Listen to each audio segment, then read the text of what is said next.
de hombros y acabó por sentarse. «Cerrad la puerta por la parte de afuera», dijo Mr. Brownlow a los dos hombres. Estos obedecieron y Mr. Brownlow quedó solo con Manx. «A la verdad, caballero, que este es un hermoso proceder por parte de un amigo antiguo de mi padre», dijo Manx. «Justamente porque era el amigo íntimo de vuestro padre», repuso Mr. Brownlow, «porque la esperanza de mis años juveniles me unía a él, puesto que su hermana muerta el día mismo que debía casarme con ella, me ha dejado solo en la tierra, porque a un niño, se arrodilló conmigo cerca del lecho de muerte de aquel ángel de dulzura y de bondad a quien a Dios plugo arrebatar de este mundo en la flor de su edad, porque después de aquel momento consagra a vuestro padre una amistad que ni sus tristezas ni sus desgracias pudieron entibiar jamás, y que duró hasta su muerte, porque estos recuerdos del pasado, llevan mi corazón, es por lo que estoy dispuesto a trataros con miramiento. ¿Y qué tiene mi nombre de común con lo que vais a decirme? Nada respecto a vos, joven, nada sin duda, pero mucho respecto a mí, y estoy muy contento que hayáis tomado otro. Todo esto es bello y bueno, dijo Manx con ademán descarado, todo esto es muy hermoso, pero ¿dónde queréis ir a parar? Tenéis un hermano, dijo con calor Mr. Brownlow, un hermano cuyo nombre solo, pronunciado en voz baja a vuestro oído, cuando estaba tras de vos en la calle, ha bastado para obligaros a seguirme, a pesar de la repugnancia que tenías en hacerlo.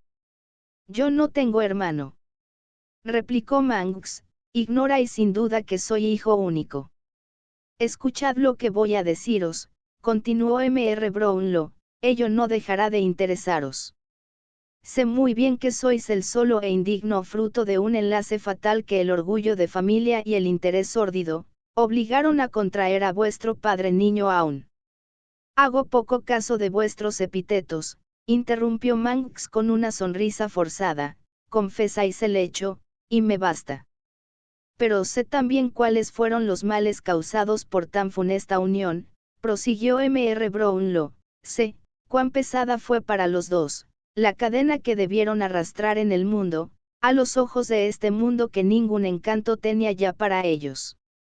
Sé que las formalidades glaciales de la etiqueta, fueron reemplazadas por los reproches, que la indiferencia cedió su puesto al desprecio, el desprecio al disgusto, y el disgusto al odio hasta que al fin no pudiendo sufrirse el uno al otro se vieron obligados a separarse. Y bien, se separaron, dijo Manx. ¿Esto qué prueba? Después de algún tiempo de separación, continuó Mr. Brownlow, y cuando vuestra madre lanzada en el torbellino del gran mundo, hubo olvidado completamente al hombre que le habían dado por marido y que era más joven que ella, a lo menos de 11 años, que hasta entonces había llevado una vida retirada, adquirió nuevas relaciones. Ya sabéis vos esto, estoy seguro. No, dijo Manx, nada sé. Vuestro semblante prueba lo contrario. De lo que hablo, hace cerca 15 años, vos teníais entonces 10 u 11 y vuestro padre no más que 30 porque lo repito, no era más que un niño cuando su padre le obligó a casarse. Deberé recordar un acontecimiento que por respeto a la memoria de vuestro padre, quisiera pasar en silencio, o queréis evitarme la pena de ello confesándome la verdad. Como nada sé, nada tengo que decir, contestó Manx. Entre las nuevas amistades que adquirió vuestro padre, prosiguió Mr. Brownlow, se contaba la de un oficial de marina, viudo desde hacía 6 meses y que vivía solo con 2 hijos. Había tenido muchos, pero felizmente había perdido los otros. Eran 2 hijas, la una un ángel de hermosura que en esta época podía tener 18 años, y la otra una niña de 2 o 3 años. ¿Qué puede importarme esto a mí?, preguntó Manx. Ese oficial de marina, añadió Mr. Brownlow sin parecer parar la atención a la pregunta de Manx, habitaba una casa en ese distrito de la Inglaterra que vuestro padre recorrió en la época de sus desgracias, y en cuya casa fue hospedado. Poco tiempo fue necesario para que se ligaran con una estrecha amistad. Vuestro padre poseía ventajas que poseen pocos hombres, era un hermoso muchacho y abrigaba su corazón franco y generoso como su hermana. Cuanto más le conoció el anciano oficial, más le amó. Desgraciadamente sucedió lo mismo con su hija. Antes de transcurrir un año estaba ya ligado por medio de un juramento con esta joven virgen, víctima de una pasión viva y sincera, de un primer amor, en fin. Vuestro cuento es de los más largos, observó Manx Mohino. Es, joven, una relación, de desgracias, de tristezas y de miserias, replicó M.R. Brownlow, y tales cuentos, como os place llamarlos, son siempre largos. En fin, uno de los parientes de vuestro padre, por amor al cual fue sacrificado, como tantos otros, murió, y como si hubiese querido reparar el mal de que había sido causa, le legó toda su fortuna, que era considerable. Vuestro padre tuvo que dirigirse a Roma, donde este pariente había ido para su salud y donde murió sin haber puesto en arreglo sus asuntos. Fue pues allí y cayó gravemente enfermo. Vuestra madre, que lo supo en París, donde habitaba entonces, partió al momento con vos para ir a encontrarle. Murió el día de vuestra llegada sin haber hecho testamento, de suerte, que su fortuna os cabió en reparto a los dos. A este punto de la relación Manx prestó oído atento, sin mirar con todo a M.R. Brownlow. Antes de embarcarse y al pasar por Londres, prosiguió M.R. Brownlow, mirándole fijamente, vuestro padre vino a verme. Jamás he tenido noticia de esto, replicó Manx. Sí, joven, vino a verme, y me dejó entre otras cosas un retrato pintado por él mismo, el retrato de aquella joven que no podía llevarse. Estaba agobiado por los remordimientos, se acusaba de haber causado la ruina y la deshonra de una familia, y me confió la intención que tenía de convertir todos sus bienes en dinero, costarle lo que le costare, y después de haberos dejado a vos y a vuestra madre una parte de ese dinero, huir a país extraño. Adiviné bien que no huiría solo. Nada más me dijo, y me ocultó el rostro, a mí, su amigo antiguo, su amigo de infancia. Prometió escribirme, decírmelo todo y volverme a ver una sola y última vez antes de dejar para siempre la Inglaterra. ¡Ay! No debí verle ya más, y ni aún recibí carta suya. Algún tiempo después de su muerte, continuó M.R. Brownlow, fui personalmente al domicilio del padre de la joven, resuelto, en el caso de que mis temores fueran demasiado fundados, a ofrecer asilo y protección a una pobre joven errante que un amor culpable, según el mundo, había arrastrado a su pérdida. Hacía 8 días que habían abandonado el país. Después de haber pagado algunas pequeñas deudas, habían partido de noche. ¿Dónde, y por qué? Esto es lo que nadie pudo decirme. Manx pareció encontrarse más a satisfacción, y lanzó a su alrededor una mirada triunfante.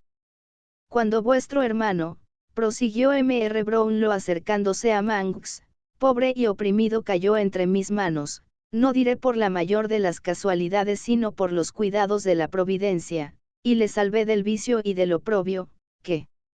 Exclamó Manx estremeciéndose de sorpresa.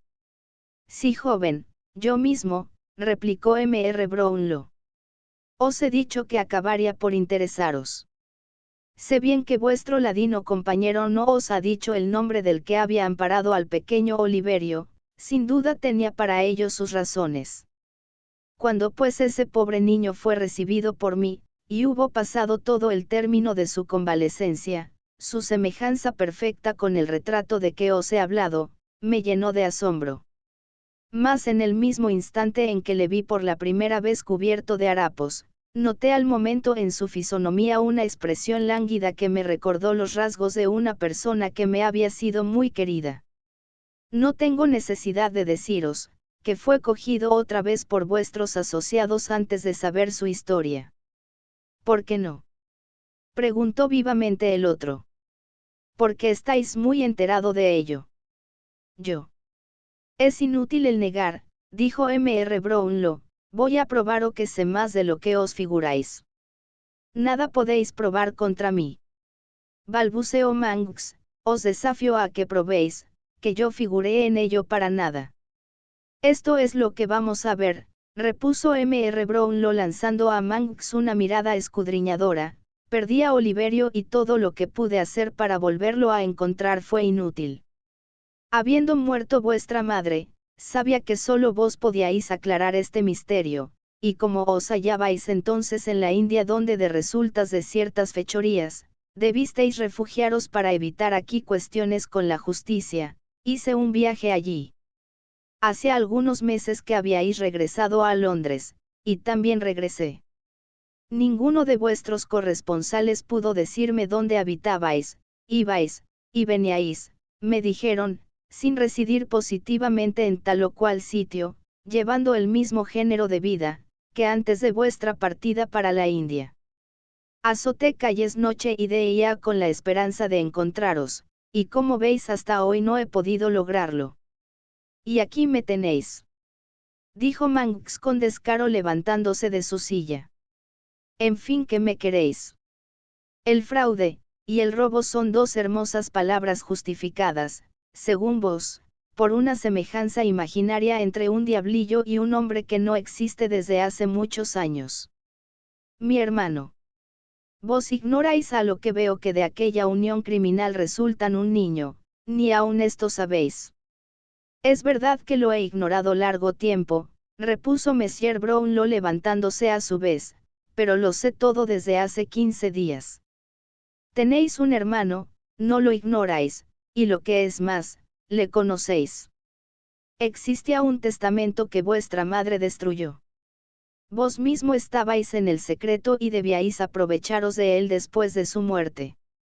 Este testamento estaba otorgado en favor del niño que probablemente debía nacer de aquella unión culpable. Ese niño nació, y su semejanza notable con su padre hizo que lo reconocierais cuando la casualidad lo puso ante vos. Os dirigisteis al lugar de su nacimiento, hicisteis destruir o más bien destruisteis vos mismo las pruebas, que podían justificar, de que padre era hijo. Puedo a más, en caso necesario recordaros vuestras propias palabras, ya veis, las únicas cosas que hubieran podido servir para probar la identidad de ese niño, están en el fondo del río, y la vieja sibila que las recibió de la madre, hace largo tiempo que ha muerto y sus huesos están podridos dentro de su ataúd. Hijo indigno. Vil. Falso. Vos que os rozáis con ladrones y asesinos, y tenéis entrevistas con ellos en medio de la noche y en lugares inmundos, vos cuyas tramas y complots han causado la muerte de tantas personas de vuestra condición, vos que desde vuestra infancia habéis sido arma de dolor para vuestro desdichado padre, y cuyos excesos en todo género de vicios lleváis estampados en vuestro rostro, que con justa razón puede mirarse como el espejo de vuestra alma, vos Eduardo Leeford, me desafiáis aún. No, no. Exclamó Manx aterrado por estas palabras. Cada expresión pronunciada entre vos y Fagin, el judío, me es conocida, dijo M.R. Brownlow. Las sombras que vos mismo habéis visto en la pared han retenido vuestros cuchicheos y me los han transmitido. La vista del niño perseguido ha cambiado el vicio en valor y diré más en virtud.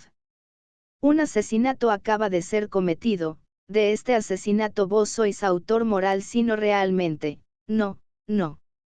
Gritó Manx, soy inocente de él, os lo juro. Entraba allí para informarme de ello cuando me habéis preso. No conozco su causa, yo la atribuyo a otra cosa. Esta causa es la revelación de una parte de vuestros secretos, dijo M.R. Brownlow, ¿queréis revelar la restante? Sí, sí. Confesar la verdad ante testigos. También lo prometo. Estaros quieto hasta que yo haya adquirido otras noticias para venir conmigo al sitio que sea necesario. Si insistéis sobre este punto consiento también, replicó Manx. Exijo de vos más que esto, añadió M.R. Brownlow, es preciso que llegáis una restitución a vuestro hermano. Aunque ese pobre niño sea el fruto de un amor culpable no por ello es menos vuestro hermano. Sabéis las cláusulas del testamento, ejecutadlas por lo que atañe al pequeño Oliverio, e id luego donde queráis. Mientras que Manx se paseaba arriba y abajo en la sala reflexionando en las condiciones terminantes que le imponía Monsieur Brownlow, Mr. Losberne entró muy conmovido. No puede dejar de ser cogido, exclamó. ¿El asesino, queréis decir? Preguntó Mr. Brownlow. Sí, sí, repuso el doctor, se ha visto a su perro en los alrededores de una casa que frecuenta ordinariamente, su amo está sin duda dentro o si no entrará en ella probablemente por la noche. La policía está al acecho, he hablado a los hombres encargados de prenderle, y me han asegurado que no puede escapárseles. El gobierno ha hecho publicar una recompensa de 100 libras esterlinas al que le pondrá la mano encima. Yo daré 50 más, dijo Mr. Brownlow, y haré yo mismo el ofrecimiento en el mismo sitio si me es posible trasladarme a él. ¿Dónde está Mr. Miley? Enrique. Luego que os ha sabido en seguridad con este desconocido, respondió el doctor, ha mandado ensillar su caballo y ha ido a ver lo que ocurre.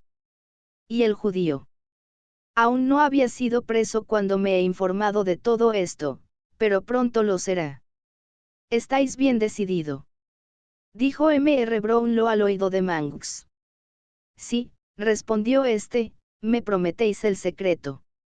Permaneced aquí hasta mi vuelta. Dicho esto, Mr. Brownlow salió con Mr. Losberne y cerró la puerta del aposento con llave. ¿Cuál es el resultado de vuestra entrevista?, preguntó el doctor. El que me esperaba y aún más, respondió Mr. Brownlow, le he probado que no había para él ninguna esperanza de salvación. Hacedme el favor de escribir y dad cita para pasado mañana a las 7. Los dos amigos se separaron en extremo agitados. Capítulo XV. Sykes es perseguido, como escapa a la policía. Cerca de ese punto del Támesis en que está situada la iglesia de Rotherhithe existe hoy día el más sucio, más extraño y más extraordinario de los rincones que hay en Londres, rincón desconocido aún de nombre a la mayor parte de sus habitantes. En la isla de Jacob, las casas que antiguamente servían de almacenes están sin techos, las paredes arruinadas, las ventanas faltas de marcos, las puertas no se sostienen en nada y amenazan caer en la calle, las chimeneas negras, pero no sale de ellas humo. Hace 30 o 40 años era este un barrio comercial, mientras que ahora no es más que una isla desierta. Los edificios carecen de propietarios y solo están ocupados por aquellos que tienen el valor de vivir y morir en ellos. En un aposento superior de una de esas casas se hallaban reunidos 3 hombres mirándose unos a otros en silencio, el uno era Tobias Cratchit, el otro Maese Chitlin y el tercero llamado Cax, hombre de 50 años, cuyo rostro estaba cubierto de magulladuras y de cicatrices, era un presidario evadido. Querido, dijo Tobias dirigiéndose a Chitlin, me hubieras dado mucho gusto si te hubieses refugiado en otra parte. Vaya una gracia. Añadió Cax, como si no hubiera bastantes casuchas, para venir aquí a comprometernos. Me esperaba por cierto de vosotros una acogida tan lisonjera, replicó Chitlin con acento desconcertado. ¿Crees tú, repuso Tobias, que sea muy grato para un mozo como yo, que vive retirado, todo lo posible, y que se ha sabido conservarse en su casa sin excitar la menor sospecha, recibir de improviso la visita de un particular que por muy amable y aun placentero que sea en el juego de cartas no deja por ello de estar en una posición equívoca? Sobre todo cuando ese mozo hospeda en su casa a un amigo llegado de países lejanos, más pronto de lo que se esperaba, y que es a un mismo tiempo demasiado modesto y demasiado circunspecto para presentarse a los jueces a su regreso. Repuso Cax. ¿Cuándo ha sido preso el judío?, preguntó Tobias Cratchit. A las 2 de la tarde, justamente en el acto de comer, respondió Maese Chitlin. Carlota y yo hemos sido muy afortunados en habernos podido escapar por la chimenea de la cocina. En cuanto a Mauricio Boulte, se había ocultado en el colador que había tenido ocurrencia de poner boca abajo, pero sus largos remos que salían fuera lo han descubierto y también ha sido cogido. ¿Y Betsy? Pobre Betsy. Dije Chitlin con acento lastimero, ha ido allí para ver el cadáver, y la revolución que esto la ha causado la ha vuelto loca. ¿Qué se ha hecho el pequeño Carloto? Preguntó Cax. Está en algún rincón de estos alrededores esperando sin duda que sea de noche para venir aquí, respondió Chitlin, ahora ya no puede lardar. No hay que hablar, de ir a otra parte, la tropa sorda ha empezado por echar el guante a todos los que se hallaban en los Tres Cojos. Ha sido fortuna para mí encontrarme fuera, de otro modo, hubiera formado cuerda con los otros. La sala del fondo y la de entrada están llenas de langostas, os aseguro que hace allí calor.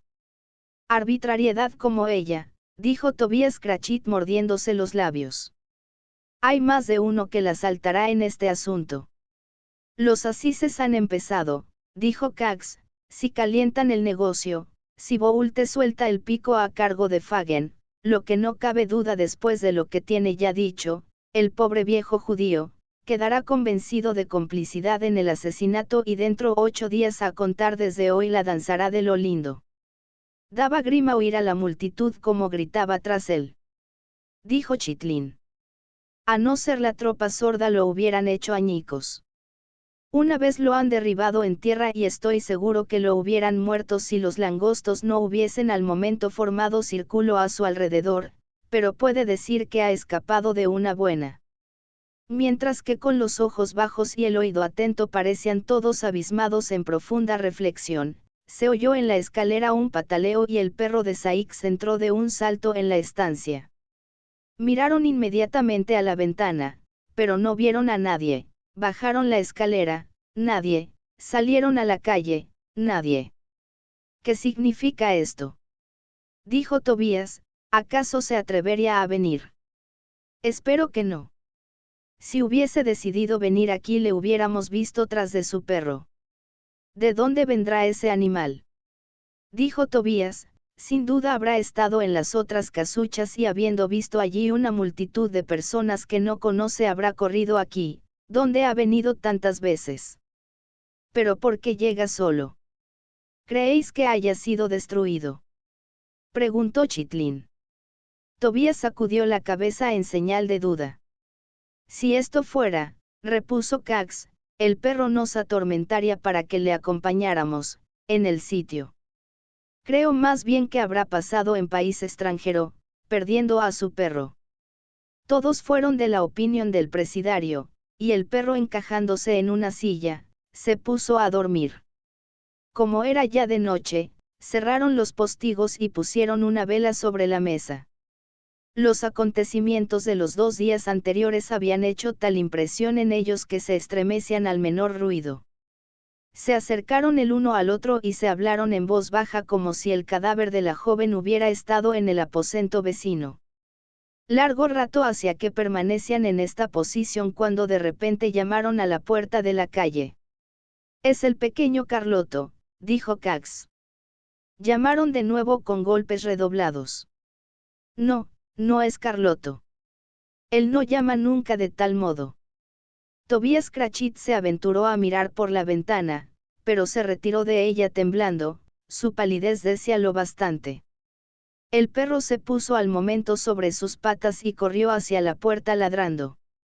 Será preciso abrirle, dijo Tobias tomando la vela. No hay medio de hacer otra cosa.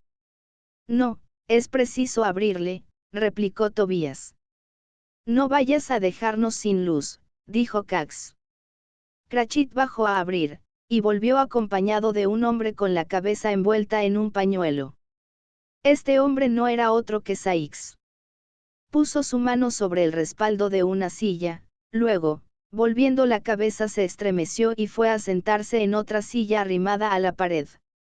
¿Por qué se halla aquí ese perro? Preguntó. Ha venido solo, hace 2 o 3 horas. Es verdad que el periódico de esa tarde anuncia que Fagin ha sido preso. Es verdad. Que el diablo cargue con todos vosotros. Dijo Saix pasando la mano por su frente. Ni uno ni otro tenéis nada que decirme. Se miraron unos a otros con aire embarazado, pero ninguno desplegó los labios. Tú que eres aquí el patrón, ¿tienes ansia de venderme, o me dejarás ocultar hasta que estén hartos de pesquisas? Habla. Preguntó Sykes dirigiéndose a Tobias Cratchit. Puedes quedarte si te eres aquí seguro, respondió este. Sykes volvió lentamente la cabeza hacia la pared contra la que estaba arrimado de espaldas, y dijo con voz hueca. Y a ella, la han enterrado. Se contentaron con hacer una señal de cabeza negativa. ¿Por qué no la han enterrado? ¿Quién llama? Tobias Cratchit indicó con la mano que nada había que temer, y habiendo bajado a abrir la puerta, volvió luego seguido de Carlos Bates. Este al ver al asesino retrocedió horrorizado. Tobias. ¿Por qué no haberme dicho esto abajo? Los otros tres palidecieron a esta pregunta del niño, y Sykes, que lo notó, procuró acariciarlo.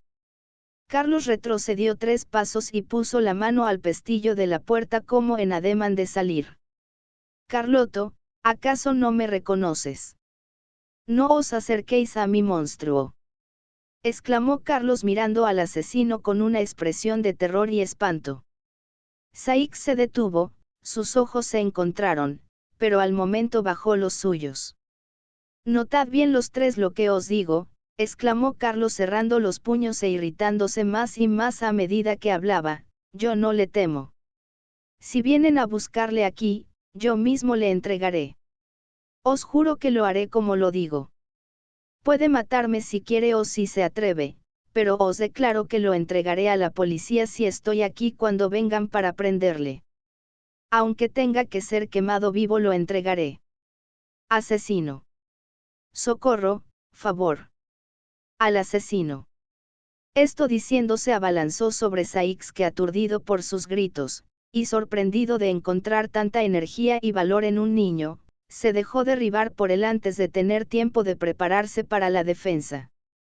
La lucha con todo era demasiado desigual para poder prolongarse por más tiempo. Ya Sykes, recobrada la ventaja, oprimía con la rodilla el pecho del niño, cuando Cratchit, levantándose precipitadamente de su sitio, se precipitó sobre él y tirándole por el brazo le señaló con el dedo la ventana.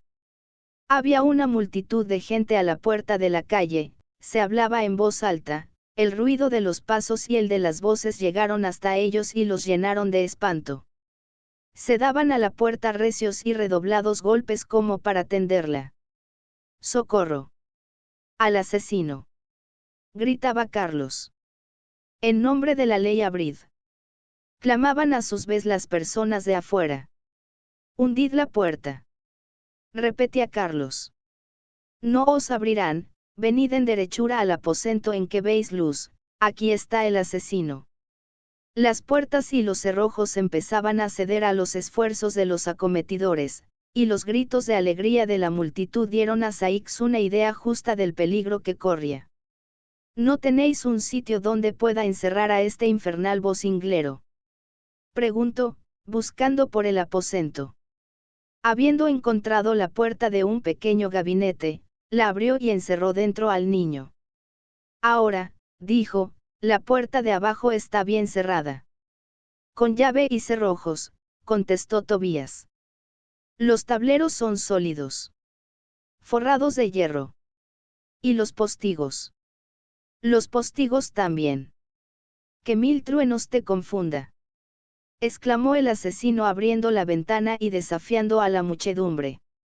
A tal desafío el populacho desenfrenado prorrumpió en chiflas, los unos gritaban a los que estaban más cerca que pusieran fuego a la casa, los otros instaban a los agentes de policía para que tiraran sobre él, pero entre los más encarnizados estaba un caballero a caballo, que habiendo logrado abrirse paso entre la multitud, gritaba bajo las ventanas de la casa, 20 guineas al que traiga una escala. Van a invadir el edificio, exclamó el asesino mirando por la ventana, dadme una cuerda larga con cuya ayuda pueda deslizarme en el foso y luego poner pies en polvorosa.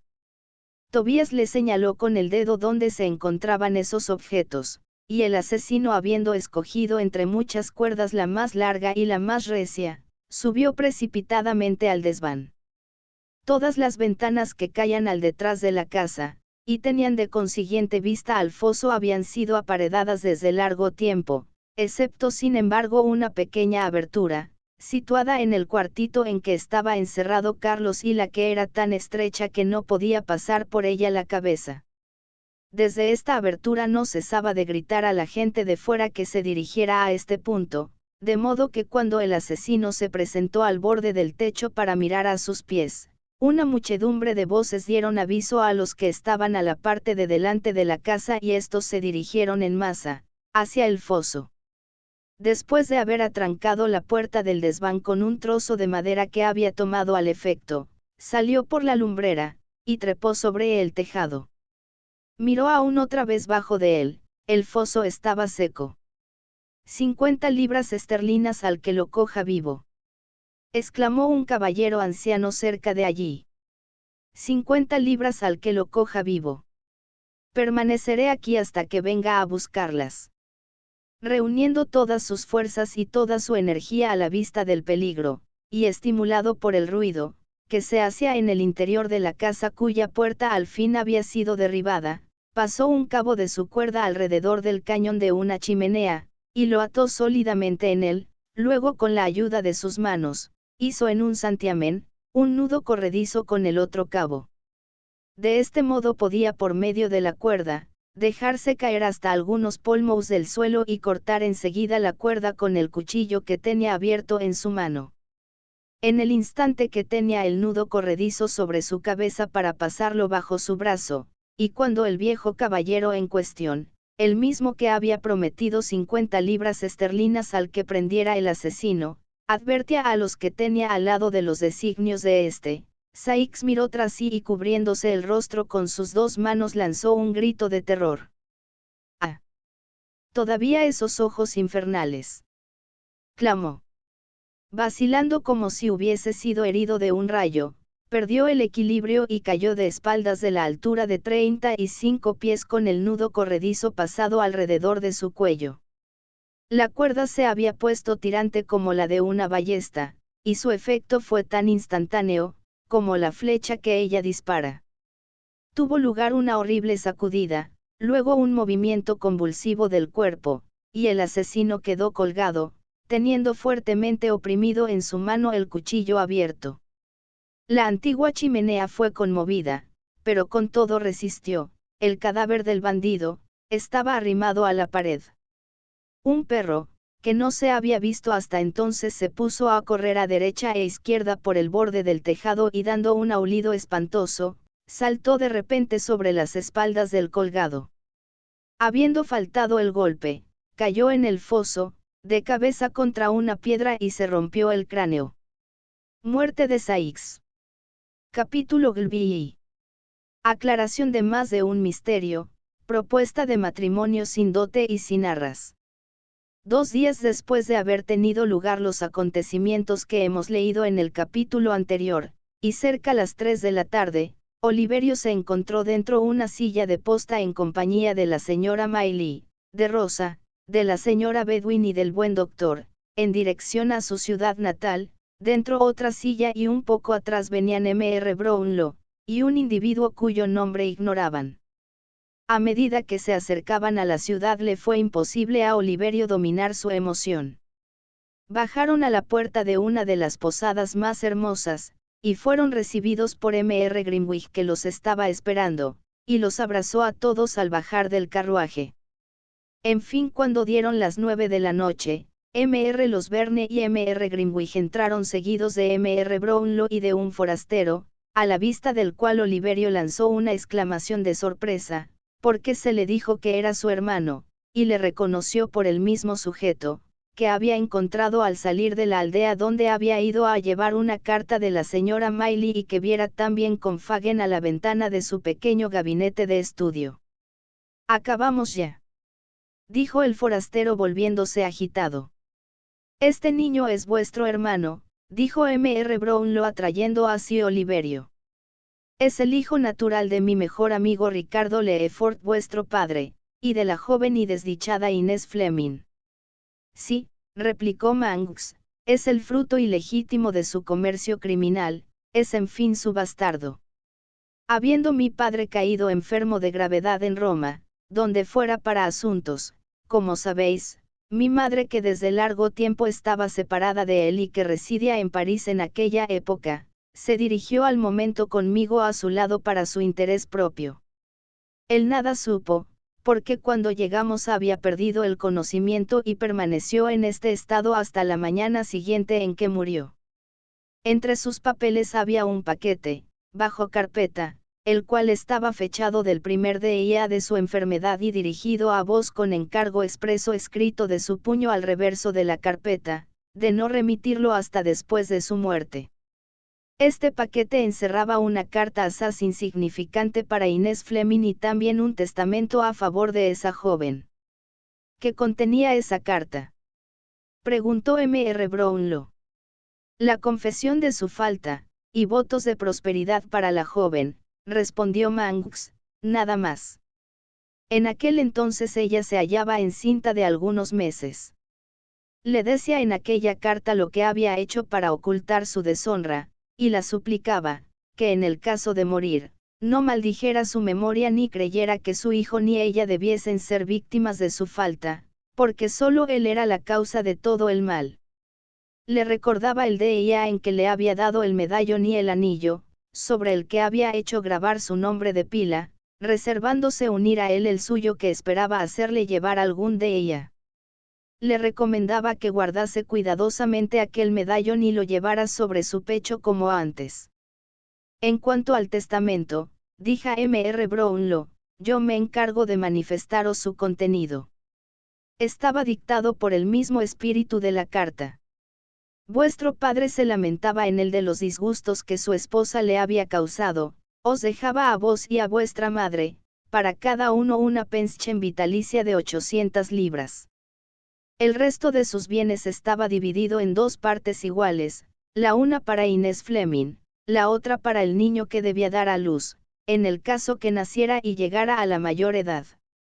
Si era una niña, debía disfrutar de su parte sin restricción alguna, pero si al contrario era un muchacho, no podía recoger esta herencia, sino con condición de que durante su menor edad, no deshonraría jamás su nombre por cualquier acto de bajeza o de felonia. En caso contrario el dinero debía ser vuestro. Mi madre, dijo a su vez Manx levantando más la voz, hizo, todo lo que otra mujer en su lugar hubiera hecho, quemó el testamento.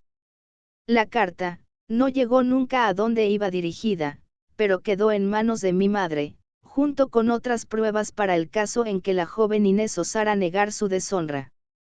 El padre de esa joven supo toda la verdad por boca de mi madre. Agobiado de dolor, aquel bravo militar huyó con sus hijas a una aldea retirada del país de Gales y cambió de nombre a fin de que sus amigos no supiesen el lugar de su retiro. Después de algunos meses de estancia en aquel sitio, se le encontró muerto en su cama. Habiendo abandonado su hija el país 15 días antes, había recorrido todos los alrededores a pie andando noche y día para buscarla. Algunos años después, la madre de Eduardo Leedfort aquí presente vino a encontrarme, interrumpió M.R. Brownlow, esta mujer padecía una enfermedad incurable, que la iba llevando lentamente hacia la tumba. Ella murió al cabo de algunos meses, repuso Manx, después de haberme revelado todos sus secretos, y de haberme legado el odio que tenía a esa Inés. Jamás quiso creer que esa joven hubiese destruido el fruto de su vientre, sino que muy al contrario pensó que sin duda había parido. Juré la pérdida de ese niño, si alguna vez la casualidad me hacía encontrarlo. Mi madre no se había engañado, tuve la ocasión de verle, y su semejanza con mi padre me hizo adivinar que era él. Sostuve fielmente mi promesa, había ya empezado, con el mejor éxito. Ojalá hubiese concluido del mismo modo. Y si no hubiese sido, vendido por una maldita prostituta, el medallón y el anillo. Preguntó M.R. Brownlow dirigiéndose a Manx. Los compré a esas personas de que os he hablado, respondió este. Mr. Brownlow hizo una señal a Mr. Grimwig, quien salió y volvió incontinente acompañado de los esposos Bumble. No me engañan mis ojos, exclamó Mr. Bumble con un entusiasmo afectado. Sí, sí es el pequeño Oliverio. Que laús viejo loco, dijo en voz baja la señora Bumble. No puedo dominarme, señora Bumble. Yo que lo he educado de una manera completamente parroquial, cuando le veo rodeado de señoras y caballeros de alto rango no puedo ser sorprendido superlativamente. Tengo siempre tanto amor a ese niño, como si fuera mi abuelo. Dijo Mr. Bumble buscando en su caletre una justa comparación. Pobre Oliverito. Interrumpió Mr. Grimwig, tregua a los sentimientos. Voy a hacer lo posible para contenerme, replicó Monsieur Bumble. ¿Cómo va de salud, caballero? Esta cortesía amistosa iba dirigida a Mr. Brownlow, que acercándose a la respetable pareja, preguntó señalando con el dedo a Manx, ¿conocéis a ese caballero? No, contestó con sequedad la señora Bumble. ¿Con qué no le conocéis? En mi vida lo he visto, replicó Mr. Bumble. Ni le habéis vendido nunca cosa alguna. No, nunca, respondió la señora. Ni habéis tenido en poder vuestro cierto medallón ni cierto anillo, ¿no es así? No, ciertamente. Mr. Brownlow hizo una nueva señal a Mr. Grimwig, que desapareció gallardamente, y volvió a aparecer del mismo talante, acompañado esta vez de dos viejas medio paralíticas, que le seguían con paso vacilante. Tuvisteis buen cuidado de cerrar la puerta, la noche en que murió la vieja Sally, dijo una de las dos mujeres levantando su mano trémula, pero no por esto nosotras hemos oído menos vuestra conversación, al través de la rendija de la puerta. Ah. No os esperabais esto, dijo la otra. Mirábamos por el ojo de la llave, y hemos visto cómo le tomabais un papel que tenía en la mano. Repuso la primera, y a la mañana siguiente os espiábamos cuando fuisteis al Montepío.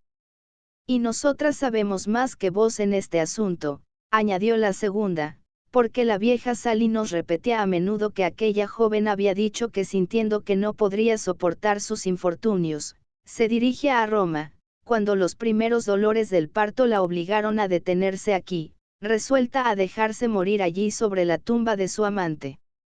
¿Decíais ver el administrador del Montepío? Preguntó Mr. Grimwig dirigiéndose a la puerta. No hay de qué, respondió la matrona. Puesto que el caballero ha sido bastante infame para confesar, y vosotros habéis sabido arrancar los gusanos de la nariz de esas viejas brujas, nada más tengo que decir. No, repuso Mr. Brownlow. Podéis retiraros. Espero, dijo Mr. Bumble mirando con aire lastimero a su alrededor, espero que esta desagradable circunstancia, que nada puede ser en sí misma, no me privará de mi cargo parroquial. Desengañaos. Contestó Mr. Brownlow. Así debéis esperarlo. Os juro que yo no entro para nada en ello. Replicó Monsieur Bumble, después de haberse asegurado de que la matrona había salido de la sala. Esto no es una excusa, vos sois a los ojos de la ley más culpable que vuestra esposa, porque es razonable suponer que ella ha obrado según vuestras órdenes. Si la ley se mete en semejantes suposiciones, dijo Monsieur Bumble apretando fuertemente el sombrero entre sus manos. La ley es una necia. La ley no es más que una vieja solterona. Si fuera casada pensaría de modo muy diferente. Después de haber pronunciado estas palabras con tono enfático, hundió el sombrero en su cabeza, metió las manos en las faltriqueras del redingote y se retiró. Vos, bella señorita, dadme vuestra mano, dijo Mr. Brownlow, volviéndose a Rosa. No tembléis así. Nada tenéis que temer por las pocas palabras que quedan para decir. Si se refieren a mí, a pesar de que ignoro en lo que pueden concernirme, dijo Rosa, dispensadme hoy de oírlas, en este momento no tengo para ello fuerza ni valor. Tenéis más firmeza de la que creéis. Repuso Monsieur Brownlow, tomándola por el brazo, ¿conocéis a esta señorita? Continuó dirigiéndose a Manx. Sí. Jamás os he visto antes de ahora, dijo Rosa con voz débil. Pero yo os he visto a menudo. Contestó Manx. El padre de la infortunada Inés tenía 2 hijas, prosiguió Mr. Brownlow, que se ha hecho la más joven, cuando murió su padre bajo nombre supuesto sin dejar papel alguno, que pudiera darla a conocer a sus amigos, replicó Manx. La más joven, que no era más que una niña, fue adoptada por unos pobres aldeanos que la criaron como hija suya. Proseguid, dijo Mr. Brownlow haciendo señal a la señora Maylie de que se acercara. Vos no pudisteis saber el sitio en que se había retirado aquel hombre, pero allí donde fracasa la amistad, a menudo el odio triunfa. Mi madre acabó por descubrir la niña después de 1 año de pesquisas. Y se apoderó de ella, ¿no es cierto? No. Aquellos honrados labriegos eran muy pobres, y tal acción de humanidad les puso aún más sobre aviso.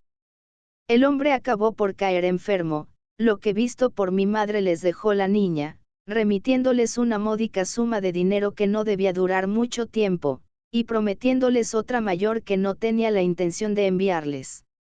Viendo que su estado de miseria no era motivo suficiente para indisponerles contra aquella niña, les contó a su modo la historia de la hermana, diciéndoles que si no ponían mucho cuidado, la muchacha que mantenían, de seguro llegaría a ser como ella, porque procedía de padres sin principios, y era hija ilegítima.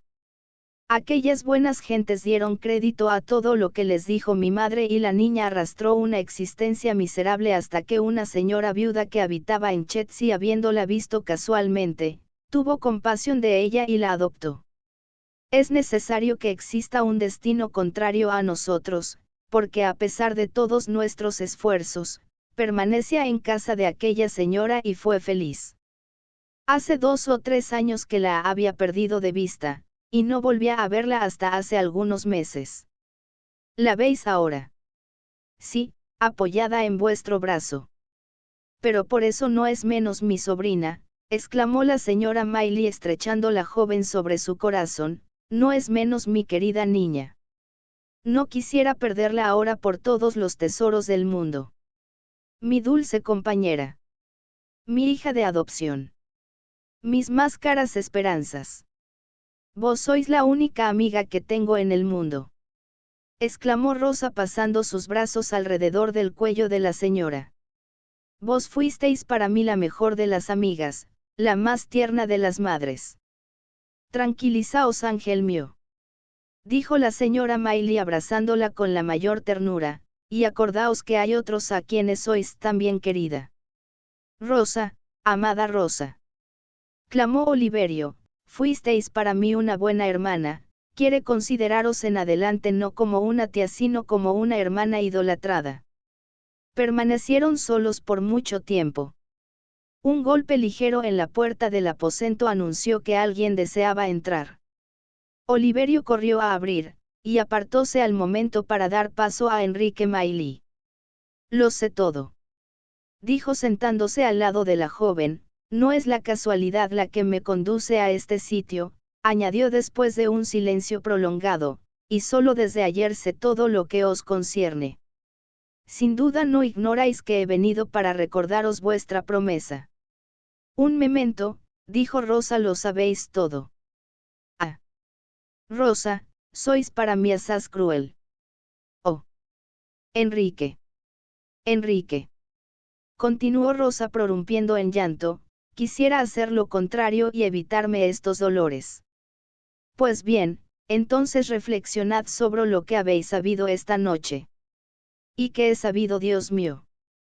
Que el sentimiento de su deshonra ha obrado con tal fuerza sobre mi desdichado padre, que no ha podido soportar su desgracia. No, replicó el joven reteniendo a Rosa por el brazo cuando iba a retirarse. Mis deseos, mi porvenir, todo en fin menos mi amor a vos, ha experimentado un cambio.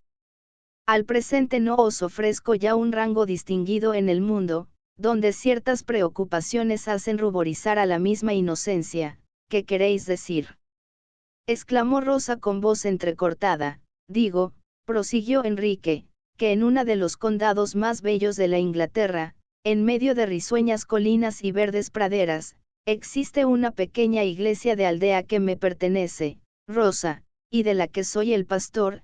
Cerca de esta iglesia está el presbiterio, habitación rústica que vos embelleceréis con vuestra presencia, y que me haréis preferir 1000 veces a todas las dignidades a que he renunciado.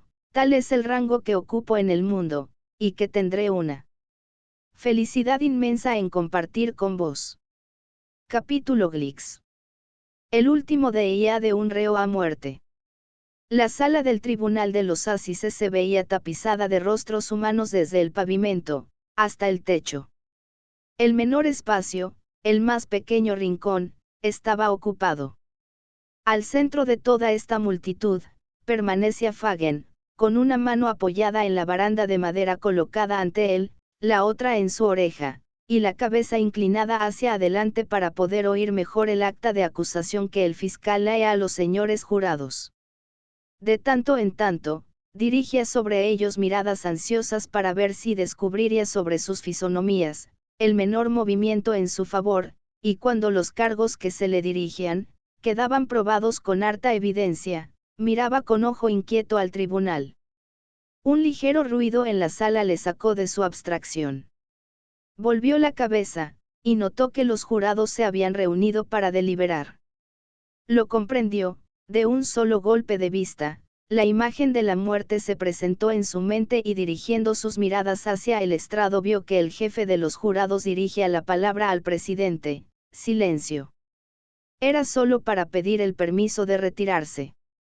Los contempló, uno después de otro para adivinar si le era posible en qué partido se inclinaba el mayor número, pero inútilmente.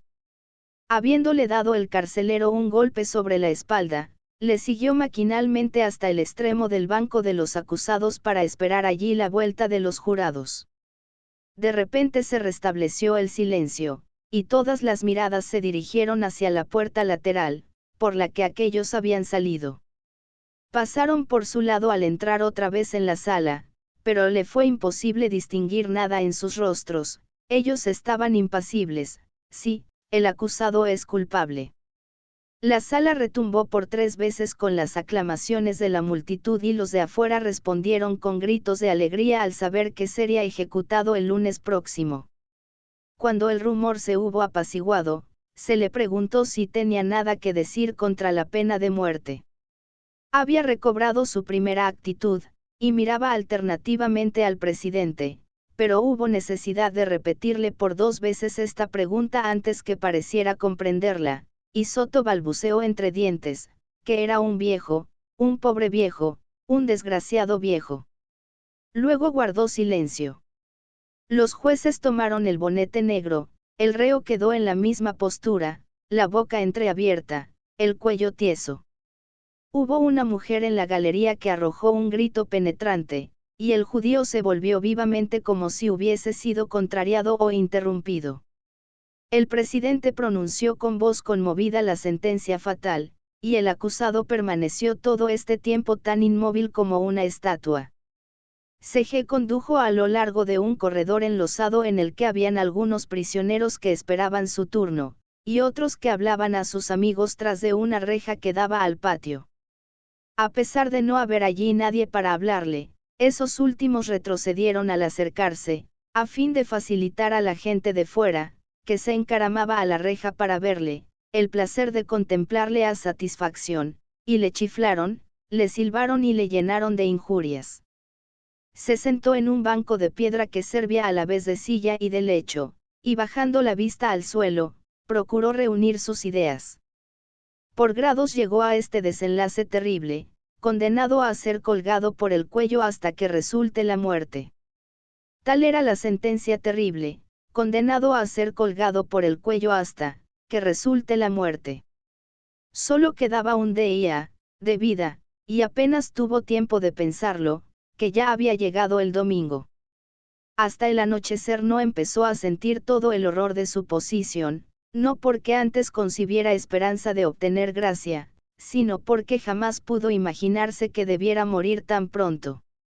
Se tendió en el banco de piedra y procuró recordar el pasado. Habiendo sido herido por el populacho el día en que fue preso por la policía, llevaba un pañuelo atado en su cabeza, sus cabellos rojos caían sobre su frente arrugada, su barba llena de polvo y grasa, estaba embrollada en pequeños nudos, su tez lívida, sus ojos centelleantes, sus mejillas cóncavas daban horror al verlas. 8. 9. 10.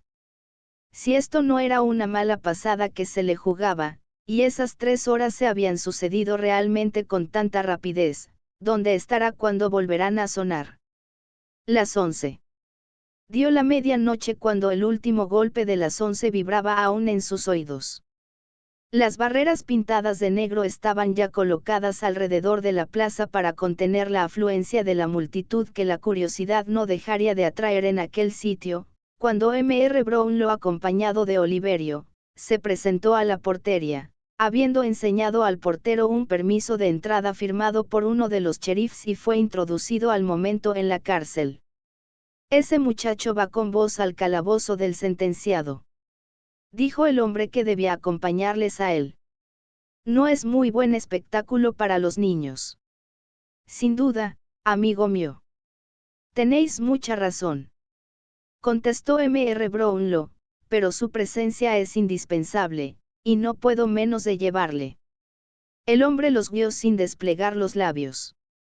«Este es el sitio por que va a pasar», dijo cuando hubieron llegado a un pequeño patio embaldosado, en el que trabajaban muchos carpinteros. De allí pasaron por muchas verjas que les fueron abiertas desde el interior por otros carceleros. Después de haber dicho a Mr. Brownlow que esperara un instante, el alcaide llamó con su manojo de llaves a una de las puertas forradas de hierro.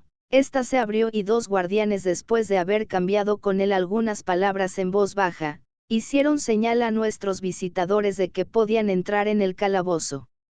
El criminal estaba sentado en su banco, y balanceándose de uno y otro lado como una fiera cogida en el lazo.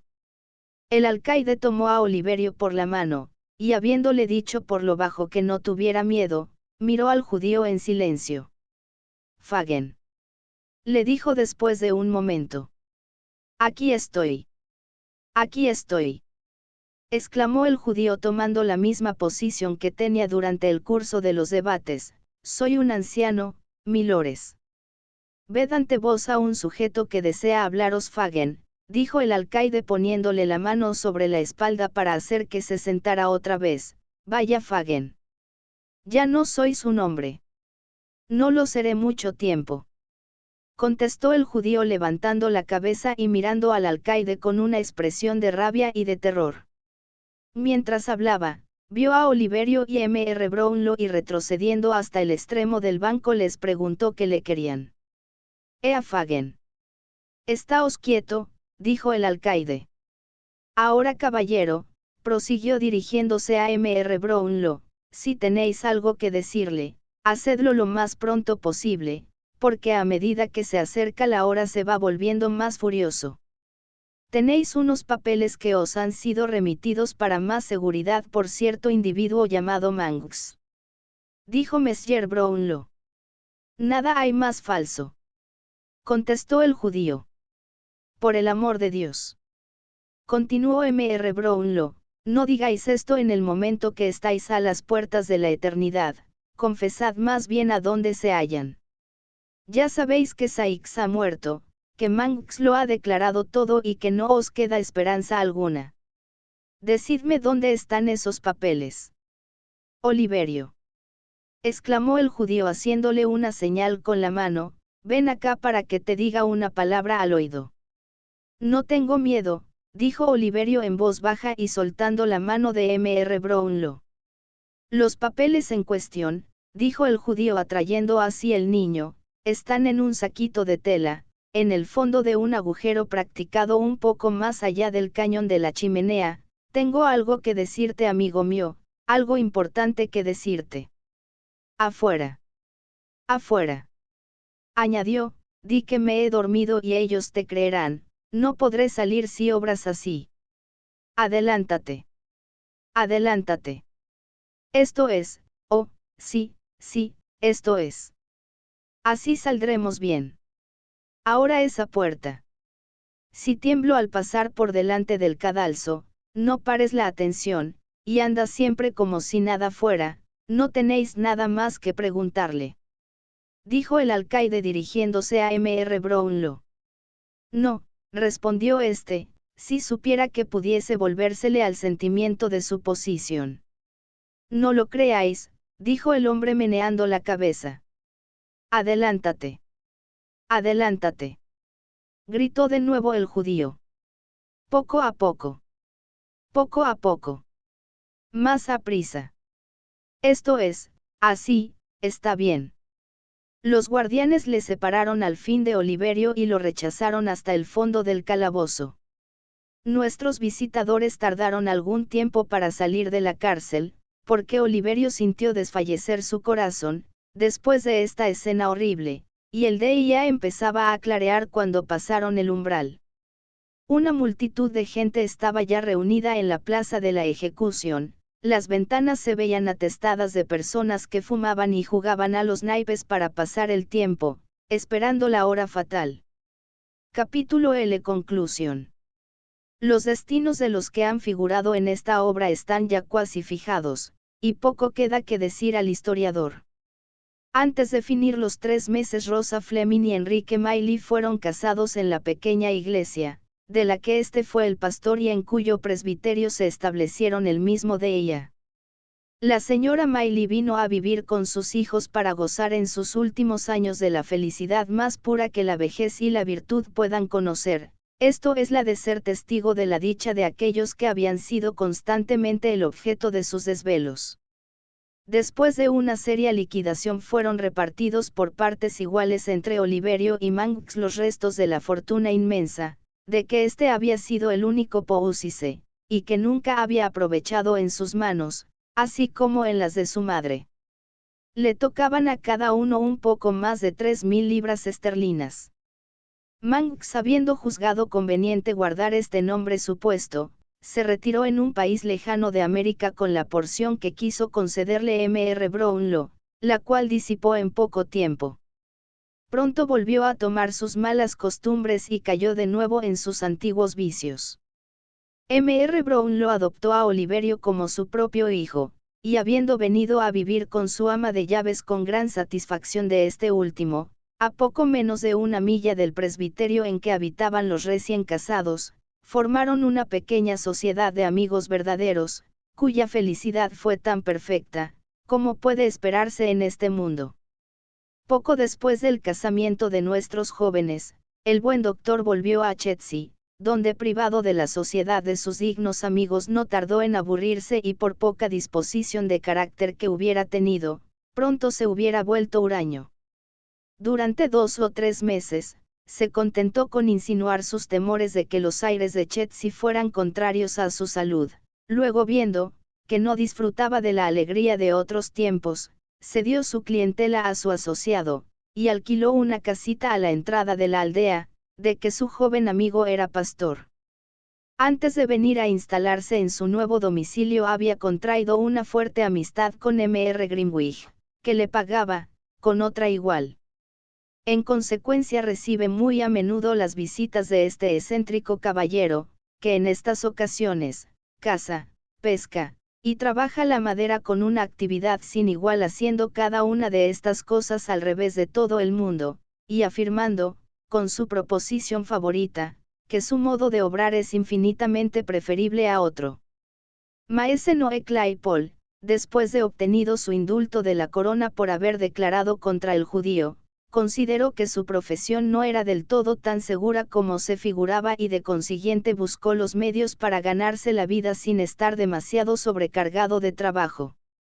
Al pronto tuvo mucho embarazo sobre el partido que debía adoptar, pero después de calcular un tanto se hizo soplón partido en el que se distingue mucho. Regularmente, todos los domingos durante la hora del oficio se pasea en compañía de Carlota decentemente vestida. Esta se desmaya a la puerta de los caritativos taberneros, Noé se hace servir 3 sueldos de aguardiente para hacerla volver en sí, y a la mañana siguiente hace su denuncia contra tal o cual tabernero que ha infringido la ley abriendo su tienda durante el oficio. Entonces embolsa la mitad de la multa. Los consortes Bumble, privados ambos de su empleo, fueron reducidos gradualmente a la miseria más horrible, y acabaron por ser recibidos como a pobres en la casa de caridad donde habían en otro tiempo gobernado como déspotas. En cuanto a Giles y Brittles permanecen siempre en sus antiguos puestos. Carlos Bates, aterrorizado por el crimen de Saix, hizo serias reflexiones sobre su mala conducta pasada, y persuadido de que sobre todo vale más una vida honrada, resolvió enmendarse y vivir en adelante de su trabajo. Fin de Los ladrones de Londres. Notas del traductor. 1. Ratero. 2. Molino puesto en acción por hombres. 3. Tribunales extraordinarios que se reúnen 4 veces al año para juzgar ciertas causas civiles o criminales. 4. Uno de los principales mercados de Londres. 5. Personaje de la tragedia de Shakespeare titulada Macbeth. Asterisco asterisco asterisco End of the Project Gutenberg Book Los ladrones de Londres asterisco asterisco asterisco updated editions will replace the previous one, the old editions will be renamed. Creating the works from print editions not protected by US copyright law means that no one owns a United States copyright in these works, so the foundation, and you, can copy and distribute it in the United States without permission and without paying copyright royalties. Special rules, set forth in the general terms of use part of this license, apply to copying and distributing Project Gutenberg marca registrada Electronic Works to protect the Project Gutenberg marca registrada concept and trademark. Project Gutenberg is a registered trademark, and may not be used if you charge for an ebook, except by following the terms of the trademark license, including paying royalties for use of the Project Gutenberg trademark. If you do not charge anything for copies of this ebook, complying with the trademark license is very easy. You may use this ebook for nearly any purpose such as creation of derivative works, reports, performances and research. Project Gutenberg ebooks may be modified and printed and given away. You may do practically anything in the United States with ebooks not protected by US copyright law. Redistribution is subject to the trademark license, especially commercial redistribution. Start. Full license. The full Project Gutenberg license. Please read this before you distribute or use this work to protect the Project Gutenberg marca registrada mission of promoting the free distribution of electronic works, by using or distributing this work, or any other work associated in any way with the phrase Project Gutenberg. You agree to comply with all the terms of the full Project Gutenberg marca registrada license available with this file or online at www.gutenberg.org/license. Sectorion 1. General Terms of Use and Redistributing Project Gutenberg marca registrada Electronic Works 1. By reading or using any part of this Project Gutenberg marca registrada Electronic Work, you indicate that you have read, understand, agree to and accept all the terms of this license and intellectual property, trademark copyright, agreement. If you do not agree to abide by all the terms of this agreement, you must cease using and return or destroy all copies of Project Gutenberg marca registrada Electronic Works in your possession.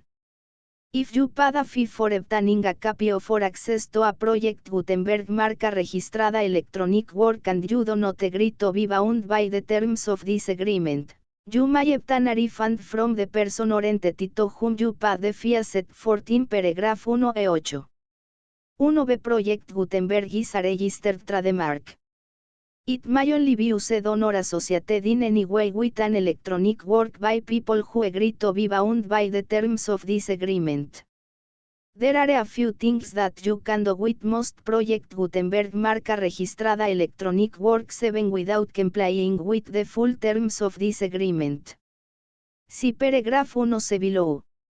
There are a lot of things you can do with Project Gutenberg marca registrada Electronic Works if you follow the terms of this agreement and help preserve free future access to Project Gutenberg marca registrada Electronic Works.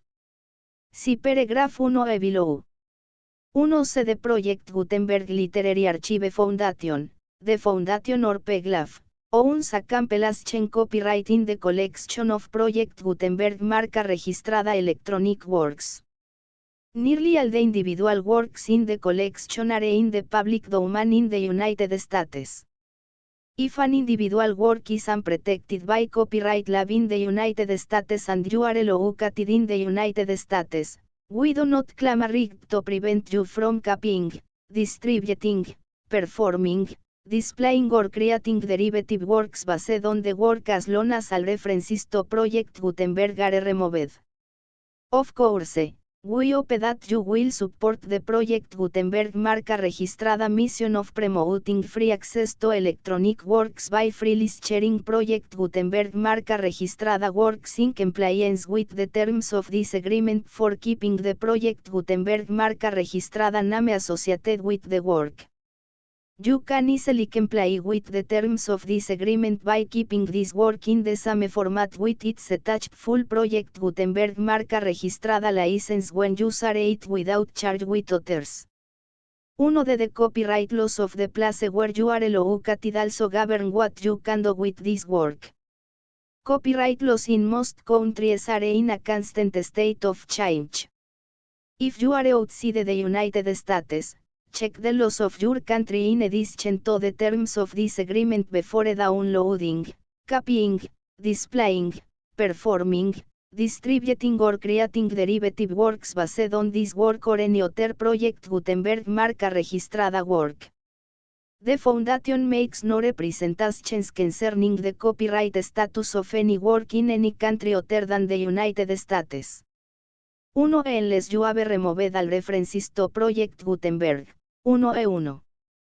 The following sentence, with active links to, or other immediate access to, the full Project Gutenberg marca registrada license must appear prominently whenever any copy of a Project Gutenberg marca registrada work, any work on which the phrase Project Gutenberg appears, or with which the phrase Project Gutenberg is associated, is accessed, displayed, performed, viewed, copied or distributed. This work is for the use of anyone anywhere in the United States and most other parts of the world at no cost and with almost no restrictions whatsoever. You may copy it, give it away or reuse it under the terms of the Project Gutenberg license included with this work or online at www.gutenberg.org. If you are not located in the United States, you will have to check the laws of the country where you are located before using this work. 1E2. If an individual Project Gutenberg marca registrada electronic work is derived from texts not protected by US copyright law, does not contain a notice indicating that it is posted with permission of the copyright holder, the work can be copied and distributed to anyone in the United States without paying any fees or charges. If you are redistributing or providing access to a work with the phrase Project Gutenberg associated with or appearing on the work, you must comply either with the requirements of paragraphs 1E1 through 1E7 or obtain permission for the use of the work and the Project Gutenberg marca registrada trademark as set forth in paragraphs 1E8 or 1E9. 1E3. If an individual Project Gutenberg marca registrada electronic work is posted with the permission of the copyright holder, your use and distribution must comply with both paragraphs 1E1 through 1E7 and any additional terms imposed by the copyright holder. Additional terms will be linked to the Project Gutenberg marca registrada license for all works posted with the permission of the copyright holder found at the beginning of this work. 1E4. Do not unlink or detach or remove the full Project Gutenberg marca registrada license terms from this work, or any files containing a part of this work or any other work associated with Project Gutenberg marca registrada. 1 es 5. Do not copy, display, perform, distribute or redistribute this electronic work, or any part of this electronic work, without permanently displaying the sentence set forth in paragraph 1e1 with active links or immediate access to the full terms of the project Gutenberg marca registrada license. 1 es 6. You may convert to and distribute this work in any binary, compressed, marked up, non-proprietary or proprietary form, including any word processing or hypertext form. However, if you provide access to or distribute copies of a project Gutenberg marca registrada work in a format other than plain vanilla ASCII or other format used in the official version posted on the official project Gutenberg marca registrada website, www.gutenberg.org, you must, at no additional cost, fee or expense to the user, provide a copy, a means of exporting a copy, or a means of obtaining a copy upon request, of the work in its original plain vanilla ASCII or other form. Any alternate format must include the full project Gutenberg marca registrada license as specified in paragraph 1e1. 1e7.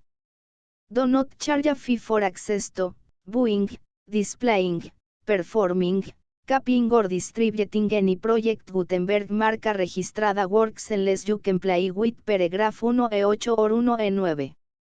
1e8. You may charge a reasonable fee for copies of or providing access to or distributing project Gutenberg marca registrada electronic works provided that you pay a royalty fee of 20% of the gross profits you derive from the use of project Gutenberg marca registrada works calculated using the method you already used to calculate your applicable taxes.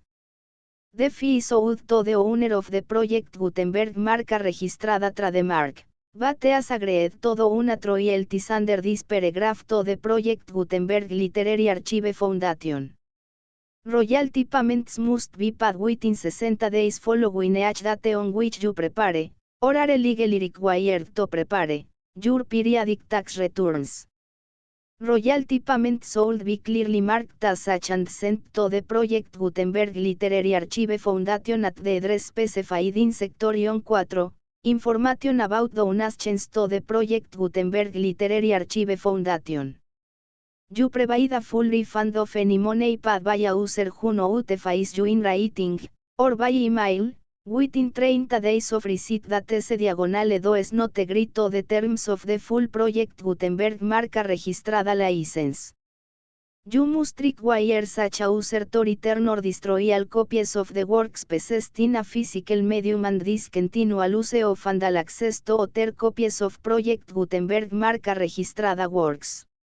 You provide, in accordance with paragraph 1f3, a full refund of any money paid for a work or a replacement copy, if a defect in the electronic work is discovered and reported to you within 90 days of receipt of the work.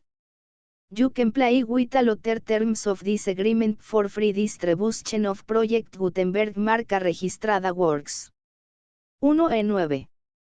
If you wish to charge a fee or distribute a project Gutenberg marca registrada electronic work or group of works on different terms than are set forth in this agreement, you must obtain permission in writing from the project Gutenberg Literary Archive Foundation, the manager of the project Gutenberg marca registrada trademark. Contact the foundation as set forth in Section 3 below. 1f1f1. Project Gutenberg volunteers and employees expend considerable effort to identify, do copyright research on, transcribe and proofread works not protected by US copyright law in creating the Project Gutenberg marca registrada collection. Despite these efforts, Project Gutenberg marca registrada electronic works, and the medium on which they may be stored, may contain defects such as, but not limited to, incomplete, inaccurate or corrupt data, transcription errors, a copyright or other intellectual property infringement, a defective or damaged disk or other medium, a computer virus, or computer codes that damage or cannot be read by your equipment. 1f2.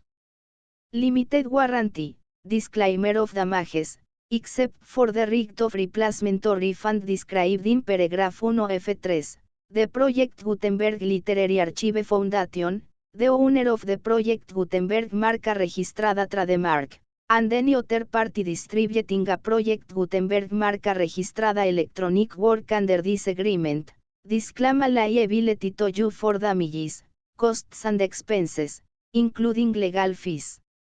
You agree that you have no remedies for negligence, strict liability, breach of warranty or breach of contract except those provided in paragraph 1F3.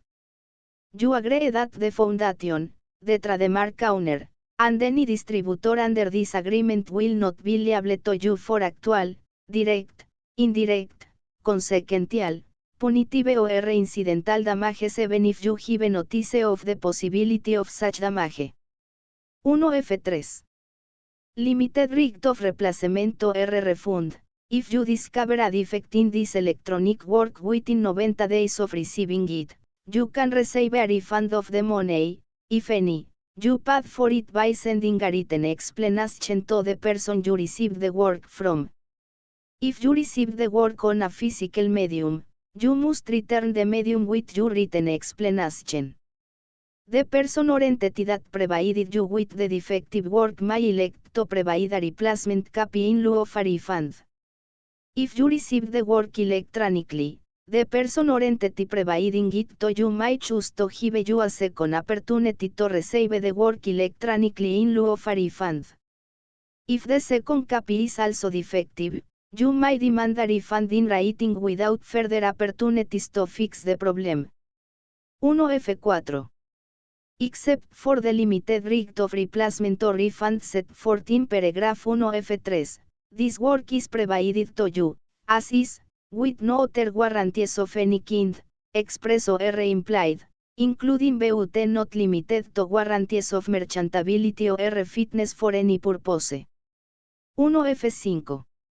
Some states do not allow disclaimers of certain implied warranties or the exclusion or limitation of certain types of damages. If any disclaimer or limitation set forth in this agreement violates the law of the state applicable to this agreement, the agreements shall be interpreted to make the maximum disclaimer or limitation permitted by the applicable state law. The invalidity or unenforceability of any provision of these agreements shall not void the remaining provisions. 1F6. Indemnity. You agree to indemnify and hold the foundation, the trademark owner, any agent or employee of the foundation, anyone providing copies of Project Gutenberg marca registrada electronic works in accordance with this agreement, and any volunteers associated with the production, promotion and distribution of Project Gutenberg marca registrada electronic works, harmless from a liability, costs and expenses, including legal fees, that arise directly or indirectly from any of the following which you do or cause to occur. A. Distribution of this or any Project Gutenberg marca registrada work. B. Alteration, modification, or additions or deletions to any Project Gutenberg marca registrada work, and C. Any defect you cause. Section 2. Information about the mission of Project Gutenberg marca registrada. Project Gutenberg marca registrada is synonymous with the free distribution of electronic works in formats readable by the widest variety of computers including obsolete, old, middle-aged and new computers. It exists because of the efforts of hundreds of volunteers and donations from people in all walks of life. Volunteers and financial support to provide volunteers with the assistance they need are critical to reaching Project Gutenberg marca registrada, its goals and ensuring that the Project Gutenberg marca registrada collection will remain freely available for generations to come. In 2001, the Project Gutenberg Literary Archive Foundation was created to provide a secure and permanent future for Project Gutenberg marca registrada and future generations. To learn more about the Project Gutenberg Literary Archive Foundation and how your efforts and donations can help, see Sector I 3 and 4 and the Foundation information page at www.gutenberg.org. Sectorion 3. Information about the Project Gutenberg Literary Archive Foundation. The Project Gutenberg Literary Archive Foundation is a non-profit 501, c. 3. Cash Channel Corporation organized under the laws of the state of Mississippi and granted tax-exempt status by the Internal Revenue Service. The Foundation CIN or Federal Tax Identification Number is 64 a 6.221.541. Contributions to the Project Gutenberg Literary Archive Foundation are tax deductible to the full extent permitted by U.S. federal laws and your state's laws. The Foundation's business office is located at 809 North 1500 West, Salt Lake City, UT 84116, 801-596-1887. Email contact links and up-to-date contact information can be found at the Foundation's website and official page at www.gutenberg.org/contact Sectorion 4. Information about donations to the Project Gutenberg Literary Archive Foundation. Project Gutenberg marca registrada depends upon and cannot survive without widespread public support and donations to carry out its mission of increasing the number of public domain and licensed works that can be freely distributed in machine-readable form accessible by the widest array of equipment including outdated equipment. Many small donations, $1 to $5,000, are particularly important to maintaining tax-exempt status with the IRS. The Foundation is committed to complying with the laws regulating charities and charitable donations in all 50 states of the United States. Compliance requirements are not uniform and it takes a considerable effort, much paperwork and many fees to meet and keep up with these requirements. We do not solicit donations in locations where we have not received written confirmation of compliance. To send donations or determine the status of compliance for any particular state, visit www.gutenberg.org/donate. While we cannot and do not solicit contributions from states where we have not met the solicitation requirements, we know of no prohibition against accepting unsolicited donations from donors in such states who approach us with offers to donate. International donations are gratefully accepted, but we cannot make any statements concerning tax treatment of donations received from outside the United States. US laws allows one for small staff. Please check the Project Gutenberg web pages for current donation methods and addresses. Donations are accepted in a number of other ways including checks, online payments and credit card donations. To donate, please visit www.gutenberg.org/donate. Sectorion 5. General information about Project Gutenberg marca registrada Electronic Works. Professor Michael S. Hart was the originator of the Project Gutenberg marca registrada concept of a library of electronic works that could be freely shared with anyone. For 40 years, he produced and distributed Project Gutenberg marca registrada ebooks with only a loose network of volunteer support. Project Gutenberg marca registrada ebooks are often created from several printed editions, all of which are confirmed as not protected by copyright in the US unless a copyright notice is included. Thus, we do not necessarily keep ebooks in compliance with any particular paper edition. Most people start at our website, which has the main page search facility, www.gutenberg.org. This website includes information about Project Gutenberg marca registrada, including how to make donations to the Project Gutenberg Literary Archive Foundation, how to help produce our new ebooks, and how to subscribe to our email newsletter to hear about new ebooks. Ladrones de Londres. Prólogo. Capítulo 1. Capítulo 2. Capítulo 3. Capítulo 4. Capítulo V. Capítulo B. Capítulo 7. Capítulo 8. Capítulo 9. Capítulo X. Capítulo 11. Capítulo 12. Capítulo 13. Capítulo 14. Capítulo 15. Capítulo 16. Capítulo 17. Capítulo 18. Capítulo 19. Capítulo 20. Capítulo 21. Capítulo 22. Capítulo 23. Capítulo XIV. Capítulo 25. Capítulo 26. Capítulo XVI. Capítulo XVI. Capítulo XX. Capítulo 30. Capítulo XXXI. Capítulo XT. Capítulo 33. Capítulo XIV. Capítulo 35. Capítulo XVI. Capítulo XVI. Capítulo XVI. Capítulo XX. Capítulo XL. Capítulo XLI. Capítulo XLI. Capítulo GLI. Capítulo GLIV. Capítulo XLV. Capítulo XLVI. Capítulo GLVI. Capítulo GLVI. Capítulo GLIX. Capítulo L de Full Project Gutenberg License.